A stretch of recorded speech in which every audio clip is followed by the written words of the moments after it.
Om Shanti. Good morning. 16 तारीख के बाबा के महावाक्य हैं। बाबा ने कहा, मीठे बच्चे, बाप आए हैं तुम्हें रूहानी हुनर सिखलाने, जिस हुनर से तुम सूर्य चांद से भी पार शांति धाम में जाते हो। प्रश्न है, साइंस घमंड और साइलेंस घमंड में कौन सा अंतर है? बाबा कहते हैं, साइंस घमंडी चांद सितारों पर जाने के लिए कितना खर्चा करते हैं, शरीर का जोखिम उठाकर जाते हैं। उन्हें ये डर रहता है कि रॉकेट कहाँ फेल ना हो जाए। तुम बच्चे साइलेंस घमंड वाले बिगर कौड़ी खर्चा सूर्य चांद से भी पार मूल वतन में चले जाते हो। तुम्हें कोई डर नहीं, क्योंकि तुम शरीर को यहाँ ही छोड़ कर जाते हो। ओम शांति। रूहानी बाप बैठ रूहानी बच्चों को समझाते हैं। बच्चे सुनते तो रहते हैं कि साइंसदान चांद पर जाने का प्रयत्न करते रहते हैं, लेकिन वह लोग तो सिर्फ चांद तक जाने की कोशिश करते हैं। कितना खर्चा करते हैं, बहुत डर रहता है ऊपर जाने में। अब तुम अपने ऊपर विचार करो, तुम कहाँ के रहने वाले हो?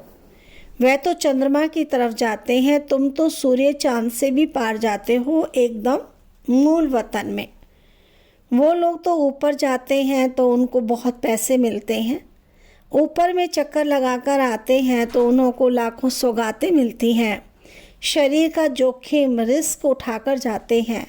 वह है साइंस घमंडी। तुम्हारे पास साइलेंस का घमंड है। तुम जानते हो हम आत्मा अपने शांति धाम ब्रह्मांड में जाते हैं। आत्मा ही सब कुछ करती है। उन्हों की भी आत्मा शरीर के साथ ऊपर में जाती है। बड़ा खौफनाक है, डरते भी हैं। ऊपर से गिरे तो जान खत्म हो जाएगी। वह सब जिस्मानी हुनर है। तुमको बाप रूहानी हुनर कला सिखलाते हैं। तुम इस हुनर सीखने से तुमको कितनी बड़ी प्राइज़ मिलती है। 21 जन्म की प्राइज़ तुम्हें मिलती है नंबरवार पुरुषार्थ अनुसार। आजकल गवर्नमेंट लॉटरी भी निकालती है ना, ये बाप तुमको प्राइज़ देते हैं। और क्या सिखाते हैं? तुमको बिल्कुल ऊपर ले जाते हैं, जहाँ तुम्हारा घर है। अभी तुमको याद आता है कि हमारा घर कहाँ है और राजधानी जो गवाई वह कहाँ है। रावण ने छीन लिया। अब फिर से हम अपने असली घर भी जाते हैं और राजाई भी पाते हैं। मुक्ति धाम हमारा घर है, ये कोई को पता नहीं है। अब तुम बच्चों को सिखलाने के लिए देखो बाप कहाँ से आते हैं, कितना दूर से आते हैं। आत्मा भी रॉकेट है। वह कोशिश करते हैं ऊपर जाकर देखे चंद्रमा में क्या है, स्टार में क्या है। तुम बच्चे जानते हो, यह तो इस मांडवे की बत्तियां हैं। जैसे मांडवे में बिजलियां लगाते हैं, म्यूज़ियम में भी तुम बत्तियों की लड़ियां आदि लगाते हो ना। ये फिर बेहद की दुनिया है। इसमें ये सूर्य चांद सितारे रोशनी देने वाले हैं। मनुष्य फिर समझते हैं सूर्य चंद्रमा ये देवताएं हैं, परंतु ये देवता तो है नहीं। अभी तुम समझते हो बाप कैसे आकर हमको मनुष्य से देवता बनाते हैं। ये ज्ञान सूर्य, ज्ञान चंद्रमा और ज्ञान लक्की सितारे हैं। ज्ञान से तुम बच्चों की सद्गति हो रही है। तुम कितना दूर जाते हो, बाप ने ही घर जाने का रास्ता बताया है।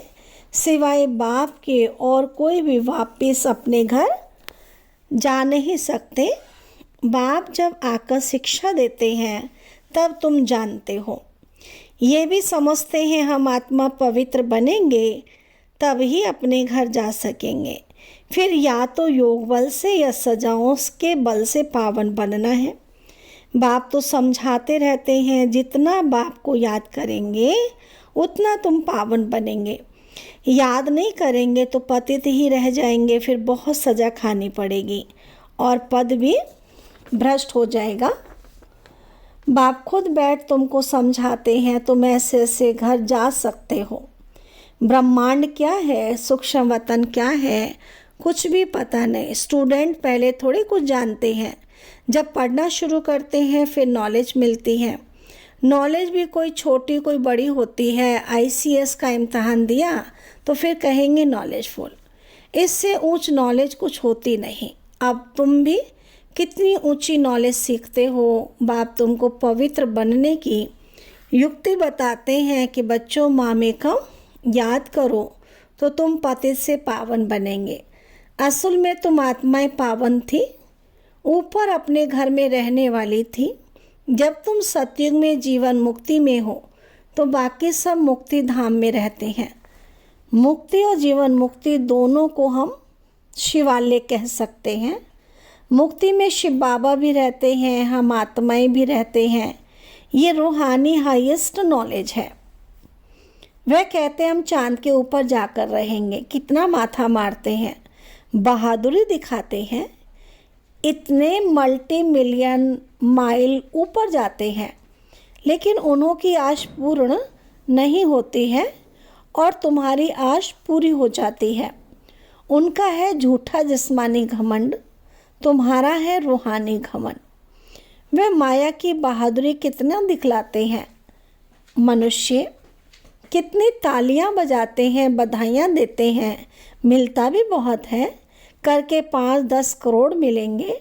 तुम बच्चों को ये ज्ञान है कि उन्हों को ये जो पैसे मिलते हैं सब खत्म हो जाएंगे, बाकी थोड़े दिन ही समझो। आज क्या है कल क्या होगा। आज तुम नरकवासी हो, कल स्वर्गवासी बन जाएंगे। टाइम कोई जास्ती नहीं लगता है। तो उन्हों की ही जिस्मानी ताकत, उन्हों की जिस्मानी ताकत और तुम्हारी है रूहानी ताकत, जो सिर्फ तुम ही जानते हो। वह जिस्मानी ताकत से कहाँ तक जाएंगे?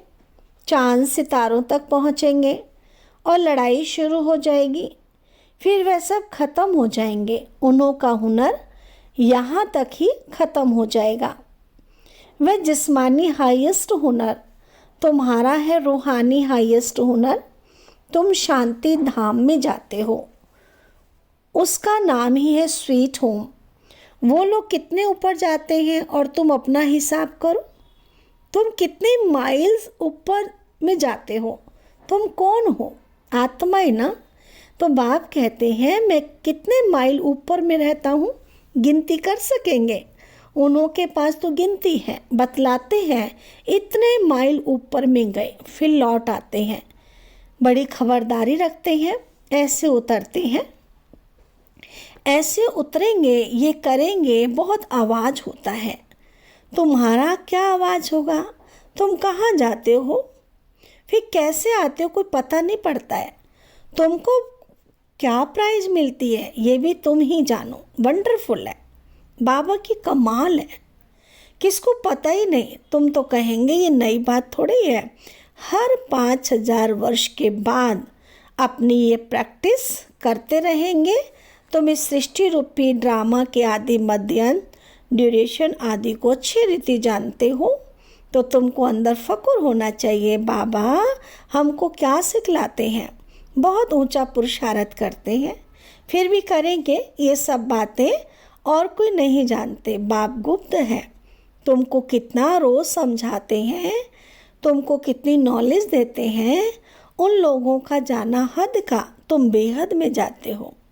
वे चंद्रमा तक जाते हैं, अब वह तो बड़ी बड़ी बत्तियां हैं और तो कुछ है नहीं। उनको धरनी बहुत छोटी देखने में आती है। तो उन्हों की जिस्मानी नॉलेज और तुम्हारी नॉलेज में कितना फ़र्क है। तुम्हारी आत्मा कितनी छोटी है, परंतु रॉकेट बड़ा तीखा है। आत्माएं ऊपर में रहती हैं, आती हैं पाठ बजाने। वह भी सुप्रीम आत्मा है, परंतु उनकी पूजा कैसे हो? भक्ति भी जरूर होनी ही है ना। तो बाबा ने समझाया आधा कल्प है ज्ञान अर्थात दिन, आधा कल्प है भक्ति। अभी संगम युग पर तुम ज्ञान लेते हो, सतयुग में तो ज्ञान होता ही नहीं। इसको पुरुषोत्तम संगम युग कहा जाता है। सबको पुरुषोत्तम बनाते हैं ना। बाबा आते हैं पुरुषोत्तम बनाते हैं, तुम्हारी आत्मा कितना दूर दूर जाती है। तुमको खुशी है ना, वह हुनर दिखाते हैं तो बहुत पैसे मिलते हैं, भले कितना भी मिले, परंतु तुम समझते हो वह कुछ भी साथ चलना नहीं है। अभी मरे की मरे, सब खत्म हो जाने वाला है। अभी तुमको कितने वैल्यूबल रत्न मिलते हैं, इनकी वैल्यू कोई गिनी नहीं जाती है। लाख लाख रुपया एक एक वर्षंस का है। कितने समय से तुम सुनते ही आते हो। गीता में कितनी वैल्यूबल नॉलेज है। यह एक ही गीता है जिसको मोस्ट वैल्यूबल कहते हैं, सर्वशास्त्रमय शिरोमणि श्रीमद् भगवत गीता। वो लोग भल पढ़ते रहते हैं परंतु अर्थ थोड़ी समझते हैं। गीता पढ़ने से क्या होगा। अब बाबा कहते हैं बच्चे मुझे याद करो तो तुम पावन बनेंगे। भल वह गीता पढ़ते हैं परंतु एक का भी बाबा से योग नहीं है, शिव बाबा से योग नहीं है। कितना गीता पढ़ते हैं, बाप को सर्वव्यापी कह देते हैं तो योग कैसे लगेगा। पावन भी बन नहीं सकते हैं। अब ये लक्ष्मी नारायण के चित्र तुम्हारे सामने हैं। इनको देवता कहा जाता है क्योंकि दैवी गुण है ना, तो तुम बच्चों को पवित्र बन सबको अपने घर जाना है। नई दुनिया में इतने मनुष्य होते ही नहीं, बाकी सब आत्माओं को जाना पड़ेगा अपने घर। तुमको बाप भी वंडरफुल नॉलेज देते हैं जिससे तुम मनुष्य से देवता बहुत ऊंच बनते हो। तो ऐसी पढ़ाई पर अटेंशन भी इतना चाहिए। ये भी समझते हैं जैसा जिसने कल पहले अटेंशन दिया है ऐसा देते रहेंगे, मालूम पड़ता रहता है। बाप सर्विस का समाचार सुनकर खुश भी होते हैं। बाप को कभी चिट्ठी ही नहीं लिखते तो समझते हैं उनका बुद्धियों कहाँ ठीक कर भीतर तरफ लग गया है, दे अभिमान आया हुआ है, बाप को भूल गए हैं। नहीं तो विचार करो, लव मैरिज होती है तो उनका कितना आपस में प्यार रहता है। हाँ, कोई कोई के ख्याल बदल जाते हैं तो फिर स्त्री को भी मार डालते हैं। यह मार डालते हैं। यह तुम्हारी है उनके साथ लव मैरिज। बाप आकर तुमको अपना परिचय देते हैं, माना शिव बाबा के साथ हमारा प्यार है तो ये प्यार भी बाबा कहते हैं लव मैरिज है। बाप आकर तुमको अपना परिचय देते हैं, तुम आप ही परिचय नहीं पाते हो, बाप को आना पड़ता है। बाप आएगा तब जबकि दुनिया पुरानी होगी। पुरानी को नई बनाने जरूर संगम पर ही आएंगे। तो बाप की ड्यूटी है नई दुनिया स्थापन करने की। तुमको स्वर्ग का मालिक बना देते हैं। तो ऐसे बाप के साथ कितना लव होना चाहिए, कितना लव होना चाहिए। फिर क्यों कहते हैं बाबा हम भूल जाते हैं। कितना ऊंचते ऊंच बाप, इनसे ऊंचा कोई होता ही नहीं। मनुष्य मुक्ति के लिए कितना माथा मारते हैं, उपाय करते हैं। कितनी झूठ ठगी चल रही है। महर्षि आदि का कितना नाम है। गवर्नमेंट 10-20 एकड़ ज़मीन दे देती है। ऐसे नहीं कि गवर्नमेंट कोई इरिलीजियस है, उसमें कोई मिनिस्टर रिलीजियस है, कोई अनरिलीजियस है। कोई धर्म को मानते ही नहीं है और कोई मानते हैं। कहा जाता है रिलीजन इज़ माइट। क्रिश्चियन में माइट थी ना, सारे भारत को हक करके गए ना। अभी भारत में कोई माइट नहीं। कितना झगड़ा मारा मारी लगी पड़ी है। वही भारत क्या था, बाप कैसे कहाँ आते हैं किसी को कुछ पता नहीं।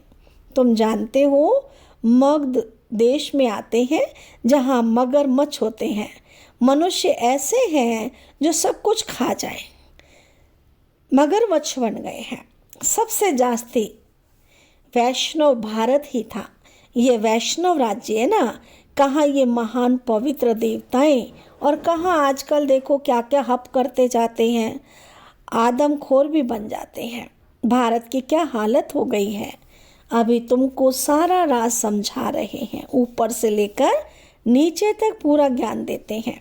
पहले पहले तुम ही इस पृथ्वी पर होते हो, फिर मनुष्य वृद्धि को पाते हैं। अभी थोड़े समय में हाहाकार हो जाएगा, फिर हाय हाय करते रहेंगे।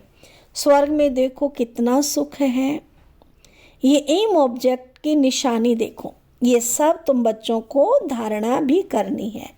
कितनी बड़ी पढ़ाई है, बाप कितना क्लियर कर समझाते हैं। माला का राज भी समझाया, ऊपर में फूल शिव बाबा, फिर मेरुदाना। प्रवृत्ति मार्ग है ना, निर्वृत्ति मार्ग वालों को तो माला फेरने का हुक्म नहीं। ये है ही देवताओं की माला। उन्होंने कैसे राज्य लिया? तुम्हारे में भी नंबरवार है। कोई कोई है जो बेधड़क हो, किसी को भी समझाते हैं। आओ तो हम आपको ऐसी बात बताएं जो और कोई बता ही नहीं सकते, सिवाय शिव बाबा के और कोई जानते ही नहीं। उन्हों को ये राजयोग किसने सिखलाया? बहुत रसीला बैठ समझाना चाहिए। ये 84 जन्म कैसे लेते हैं? देवता, क्षत्रिय, वैश्य, शूद्र। बाप कितने सहज नॉलेज बताते हैं। और पवित्र भी बनना है, तभी ऊंच पद पाएंगे। सारे विश्व पर शांति स्थापन करने वाले तुम ही हो। बाप तुमको राज्य भाग्य देते हैं, दाता है ना, वह कुछ लेता नहीं है। तुम्हारी पढ़ाई की ये प्राइज है। ऐसी प्राइज तो और कोई दे ना सके। तो ऐसे बाप को प्यार से क्यों नहीं याद करते? बताओ, बाबा पूछ रहा है। ऐसे बाप को प्यार से क्यों नहीं याद करते? लौकिक बाप को तो सारा जन्म याद करते हो, पारलौकिक को क्यों नहीं याद करते हो? तो बाबा ने बताया, ये युद्ध का मैदान है, टाइम लगता है पावन बनने में। इतना ही समय लगता है जब तक लड़ाई पूरी हो। ऐसे नहीं जो शुरू में आए वे पूरे पावन होंगे। बाबा कहते माया की लड़ाई बड़ी जोर से चलती है, अच्छे अच्छे को भी माया जीत लेती है। इतनी तो बलवान है, जो गिरते हैं वह फिर मुरली भी कहाँ से सुने? सेंटर में तो आते ही नहीं, तो उनको कैसे पता पड़े? माया एकदम बर्थ नॉट ए पैनी बना देती है। मुरली जब पढ़े तब सुजाग हूँ, गंदे काम में लग जाते हैं। कोई सेंसिबल बच्चा हो जो उनको समझावे। तुमने माया से कैसे हार खाई? बाबा तुमको क्या सुनाते हैं? तुम फिर कहाँ जा रहे हो? देखते हैं इनको माया खा रही है, तो बचाने की कोशिश करनी चाहिए ना। कहाँ माया सारा हप ना कर लेवे। फिर भी सुजाग हो जाए, नहीं तो ऊंच पद नहीं पाएंगे। सतगुरु की निंदा कराते हैं, तो फिर स्थान कैसे मिलेगा सतयुग में? क्योंकि सतगुरु का निंदक ठोर ना पाए, ये कहा जाता है। अच्छा, मीठे मीठे सिकील दे बच्चों प्रति, माता पिता बाप दादा का याद प्यार और गुड मॉर्निंग। रूहानी बाप की रूहानी बच्चों को नमस्ते। हम रूहानी बच्चों की रूहानी बाबा को नमस्ते। धारणा के लिए मुख्य सार है, बाप से साइलेंस का हुनर सीख कर इस हद की दुनिया से पार बेहद में जाना है। नशा रहे। बाप हमें कितना वंडरफुल ज्ञान देकर कितनी बड़ी प्राइज देते हैं। सेकंड पॉइंट, बेधड़क होकर बहुत रसीले ढंग से सेवा करनी है। माया की लड़ाई में बलवान बन जीत पानी है। मुरली सुनकर सुजाग रहना है और सबको सुजाग करना है। वरदान बाबा ने दिया है, परम पूज्य बन, परमात्म प्यार का अधिकार प्राप्त करने वाले संपूर्ण स्वच्छ आत्मा भव। डिटेल है, सदा ये स्मृति जीवन में लाओ कि मैं पूज्य आत्मा इस शरीर रूपी मंदिर में विराजमान हूँ। ऐसी पूज्य आत्मा ही सर्व की प्यारी है। उनकी जड़ मूर्ति भी सबको प्यारी लगती है। कोई आपस में भल झगड़ते हो, लेकिन मूर्ति को प्यार करेंगे क्योंकि उनमें पवित्रता है। तो अपने आप से पूछो, मन बुद्धि संपूर्ण स्वच्छ बनी है? जरा भी अस्वच्छता मिक्स ना हो। जो ऐसे संपूर्ण स्वच्छ हैं वही परमात्म प्यार के अधिकारी हैं। स्लोगन है, ज्ञान के खजाने को स्वयं में धारण कर हर समय हर कर्म समझ से करने वाले ही ज्ञानी तो आत्मा है। अच्छा, ओम शांति।